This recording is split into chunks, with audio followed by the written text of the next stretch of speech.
What name, madam? Is Lord Goring not here? I was told he was at home. His lordship is engaged at present with Lord Keversham, madam. How very filial. His lordship told me that if Lady called, I was to ask her to wait for him in the drawing room. Lord Goring expects me. Yes, madam. Are you quite sure?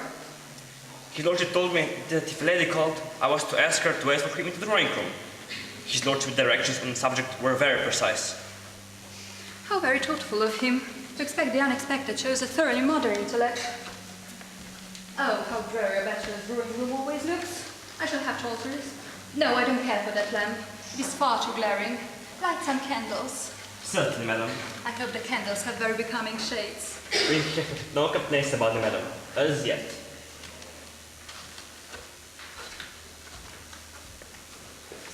I know this handwriting. This is Gertrude Chiltern's. I remember it perfectly. The 10 commandments in every stroke of the pen and the moral law all over the page. Wonder what she's writing to him about. Something horrid about me, I suppose. Oh, I detest that woman. I want you, I trust you, I'm coming for you, Gertrude. I want you, I trust you, I'm coming for you. The candles in the drawing room are lit, madam, as you directed.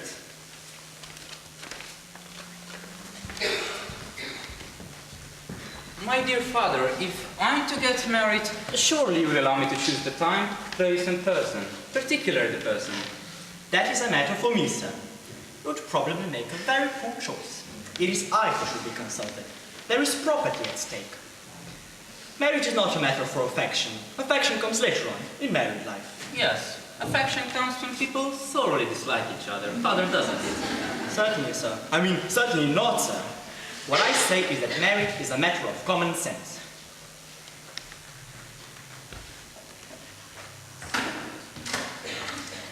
Ah, how extraordinary, Arthur. You are at home. My servant told me you were not.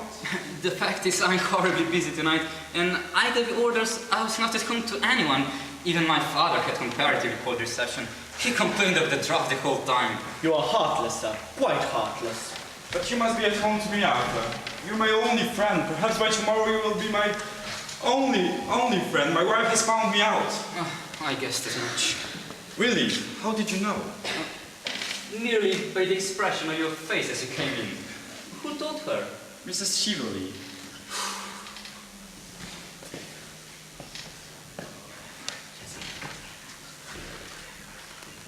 Have you heard nothing from Vienna yet, in answer to your wire? Yes, I received a telegram from the first secretary tonight at 8 o'clock. Well?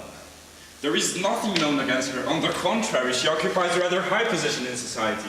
It is quite an open secret that the Baron left her a greater portion of his immense fortune. She doesn't turn out to be a spy then. Oh, spies are of no use nowadays. Their profession is over. Newspapers have taken over. And thunderingly well they do it.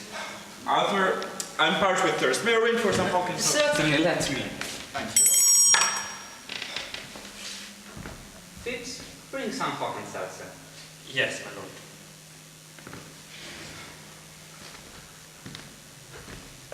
Oh, and Fitz, will you excuse me for a moment, Robert? I want to give some directions to my servant. Certainly. When that lady calls, tell her that I have been so suddenly pulled out of town, and I am not expected home this evening.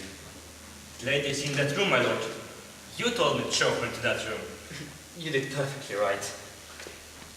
Oh, what a mess I'm in. No, I think I shall get through it. I'll give her a lecture through the door. Awkward thing to manage, though. Oh, Arthur, I don't know what to do. My life seems to have crumbled about me.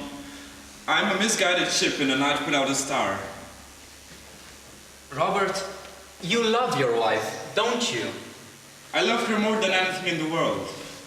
Has she never in her life done some folly, some indiscretion, that she should not forgive your sin? My wife, never. No, she does not know what weakness or temptation is, but I was brutal to her this evening, Arthur. I said to her things that were brutally honest, from my standpoint, from the standpoint of man. Well, your wife will forgive you, Robert. Perhaps at this moment she is forgiving you.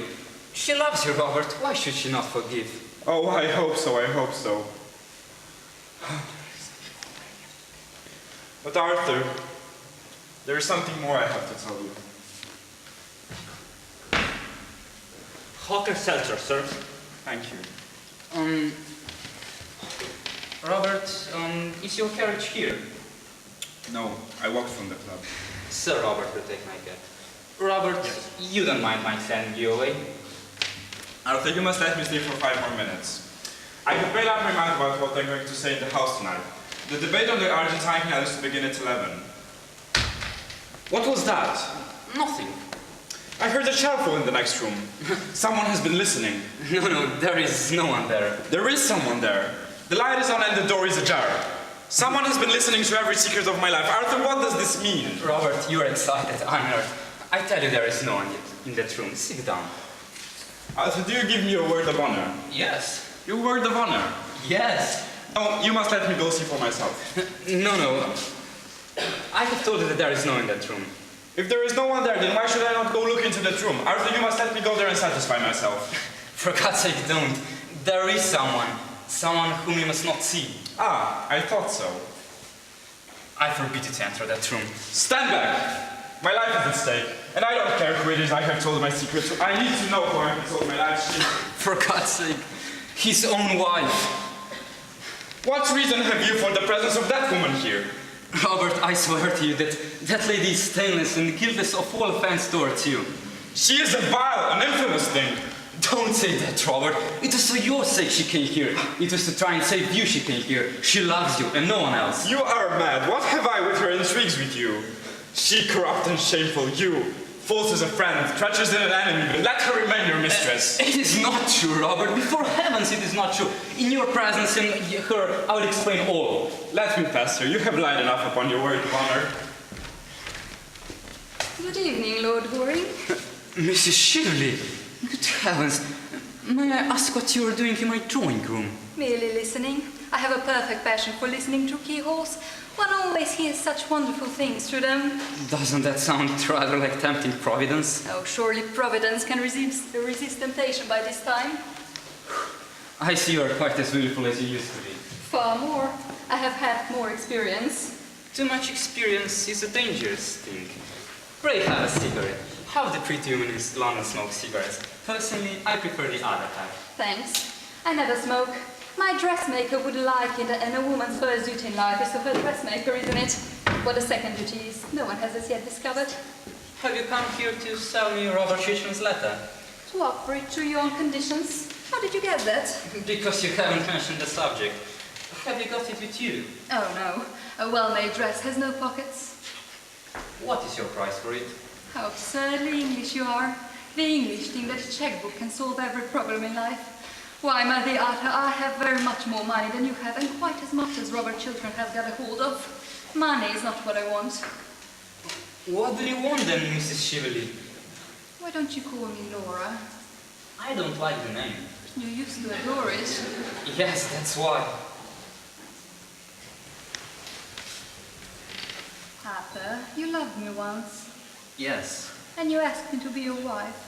That was the natural result of my loving you. At the time I was poor, you were rich. Quite so. That is why you pretended to love me. I loved you, Arthur. My dear Mrs. Shively, you have always been far too clever to know anything about love. I did love you, and you loved me, you know you loved me. And love is a very wonderful thing. I suppose that once a man has loved a woman, he will do anything for her, except continue to love her. Yes, except that. I'm tired of living abroad. I want to come back to London. When I saw you last night at Chiltern's, I knew you were the only person I have ever cared for, if I ever have cared for anybody, Arthur. And so, on the morning of the day you marry me, I will give you Robert Chiltern's letter. That is my offer. I will give it to you now if you promise to marry me. Now? Tomorrow. Are you really serious? Yes, quite serious. I should make you a very bad husband. I don't mind bad husbands. I have had two. They amused me immensely. You mean that you amuse yourself immensely? What do you know about my married life? Nothing, but I can read it like a book. What book? The book of numbers. Do you think it's quite charming for you to be so rude to a woman in your own house? Then you're going to allow your greatest friend, Robert Chiltern, to be ruined rather than marry someone who really has considerable attractions left. Is that how you men stand up for each other? Is that how you women war against each other? I only war against one woman, against Gertrude Chiltern. I hate her. I hate her now more than ever. Because you have brought a real tragedy into her life, I suppose. Oh, there is only one real tragedy in a woman's life. The fact that her past is always her lover and her future invariably her husband. Lady Chiltern knows nothing of the life to which you are alluding. Then I suppose this romantic interview may be regarded as at an end. You admit it was romantic, don't you? For the price of being your wife, I was ready to surrender a great price, the height of my diplomatic career. You decline? Very well. If Sir Robert doesn't uphold my Argentine scheme, I expose him. Voila tu. You mustn't do that. It would be vile, horrible, infamous. Oh, don't use big words. They mean so little. It is a commercial transaction, that is all. If he doesn't pay me my price, he will have to pay the world a greater price. There is no more to be said. I must go. Goodbye. Won't you shake hands? With you? No. You, who went this afternoon to the house of one of the most noble and gentle women in the world, to degrade her husband in her eyes, to try and kill her love for him. That I cannot forgive you. You are unjust to me, Arthur. Believe me, you are quite unjust to me. I didn't go to taunt Gertrude at all. I had no idea of doing anything of the kind when I entered. I simply called with Lady Margaret to ask whether an ornament, a jewel that I lost somewhere last night, had been found at the Chilterns. A diamond snake brooch with a ruby. Yes. How did you know that? Because it is found. In point of fact, I found it myself, and stupidly forgot to tell the butler anything about it as I was leaving. It is in this drawer. No, that one, yes. This is the brooch, isn't it? Yes. I'm so glad to get it back. It was a present. Won't you wear it? Certainly, if you pin it in. Would you put it on as a bracelet? I never knew it could be worn as a bracelet. Really? No, but it looks very well on me as a bracelet, doesn't it? Yes, much better than when I saw it last. When did you see it last? Oh, on Mary Berkshire, from whom you stole it. What do you mean? I mean that you stole that ornament from my cousin, Mary Berkshire, to whom I gave it when she was married. Suspicion fell on a wretched servant who was sent away in disgrace. I recognized it last night and determined myself to say nothing about it till I have found the thief. I have found the thief now, and I have heard my own confession. It is not true. You know it is true. Why, the thief is written across your face at the moment. I will deny the whole thing from beginning to the end. I will say that I have never seen this wretched thing, that it was never in my possession.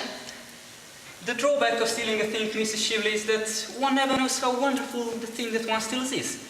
You can't get the bracelet off unless you know where the spring is. And I don't see you know where the spring is. You brute! You coward! Oh, don't use big words. They mean so little. What are you going to do? I'm going to ring for my servant. He's an admirable servant. Always comes at the moment one rings for him. When he comes, I'll tell him to fetch the police. The police? What for? Tomorrow the Berkshires will prosecute you. That is what the police are for. Don't do that. I will do anything in the world you ask. Give me Robert Chiltern's letter. Stop. You mustn't give me time to think. Give me Robert Chiltern's letter. I have not got it with me. I will give it to you tomorrow. You know you're lying. Give it at once to me.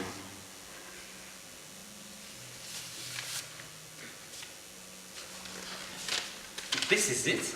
Yes. For so well dressed a woman, Lady Chiltern, you have a moment of admirable common sense. I congratulate you. Please get me a glass of water. And certainly.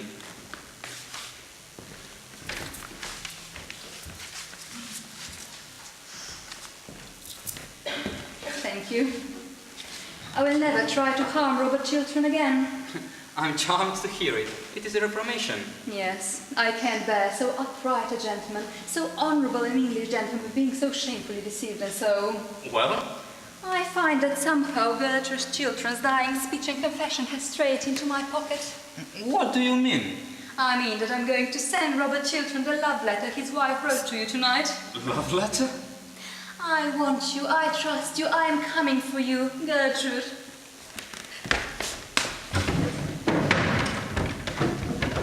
You wretched woman! Must you always be thieving?